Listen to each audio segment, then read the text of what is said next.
ಮಧ್ಯಪ್ರಾಚ್ಯದಲ್ಲಿ America ಮತ್ತು Iran ನಡುವಿನ ಜಟಾಪಟಿ ಈಗ ತಾರಕಕ್ಕೇರಿದೆ. ಅಮೆರಿಕ ಮತ್ತು ಇಸ್ರೇಲ್ ವಿರುದ್ಧದ ಹೋರಾಟದಲ್ಲಿ ತಾವು ಅತ್ಯಂತ ಶಕ್ತಿಶಾಲಿ ಮತ್ತು ರಹಸ್ಯ ಆಯುಧವೊಂದನ್ನು ಬಳಸುವುದಾಗಿ ಇರಾನ್ ಎಚ್ಚರಿಕೆ ನೀಡಿದೆ ಎಂದು ಇರಾನ್ನ ಪ್ರೆಸ್ ಟಿವಿ ವರದಿ ಮಾಡಿದೆ. ಇರಾನ್ ನೌಕಾಪಡೆಯ ಕಮಾಂಡರ್ ರಿಯರ್ ಅಡ್ಮಿರಲ್ ಶಹರಾಮ್ ಇರಾನಿ ಅವರು ಈ ಬಗ್ಗೆ ಮಾತಾಡ್ತಾ, ನಮ್ಮ ಹೊಸ ಆಯುಧವು ಶತ್ರುಗಳ ತೀರಾ ಹತ್ತಿರದಲ್ಲೇ ಇದೆ. ಅದನ್ನು ನೋಡಿದ ತಕ್ಷಣ ಅಮೆರಿಕದ ಸೈನಿಕರಿಗೆ ಹೃದಯಾಘಾತವಾಗಬಹುದು ಎಂದು ವ್ಯಂಗ್ಯವಾಗಿ ಎಚ್ಚರಿಸಿದ್ದಾರೆ.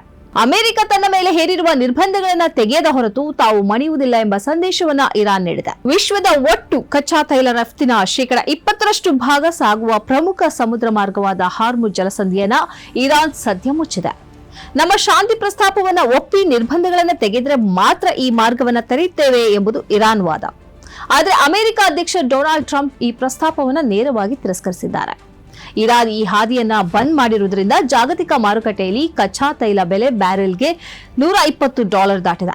ಅಮೆರಿಕವು ಇರಾನ್ ಮೇಲೆ ನೌಕಾ ದಿಗ್ಬಂಧನ ಹೇರಿದ್ರೆ ತೈಲ ರಫ್ತು ಮಾಡಲಾಗದೆ ಪೈಪ್ಲೈನ್ಗಳಲ್ಲಿ ಒತ್ತಡ ಹೆಚ್ಚಾಗಿ ತೈಲ ಬಾವಿಗಳು ತಾವಾಗಿಯೇ ಸ್ಫೋಟಗೊಳ್ಳಬಹುದು ಎಂದು ಅಂದಾಜಿಸಿತ್ತು.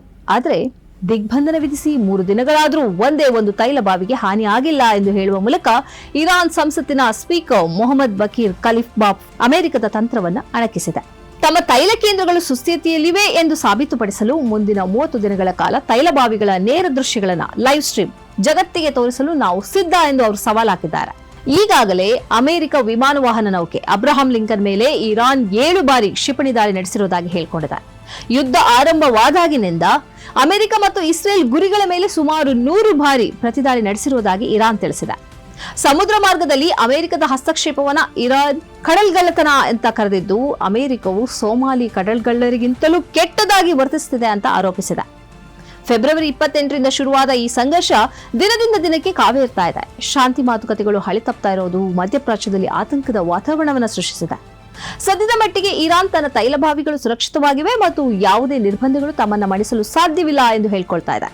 ಇನ್ನೊಂದೆಡೆ ಅಮೆರಿಕ ತನ್ನ ಮಿತ್ರ ರಾಷ್ಟ್ರಗಳೊಂದಿಗೆ ಸೇರಿ ಇರಾನ್ ವಿರುದ್ಧ ಮತ್ತಷ್ಟು ಕಠಿಣ ಕ್ರಮಗಳಿಗೆ ಮುಂದಾಗ್ತಿದೆ.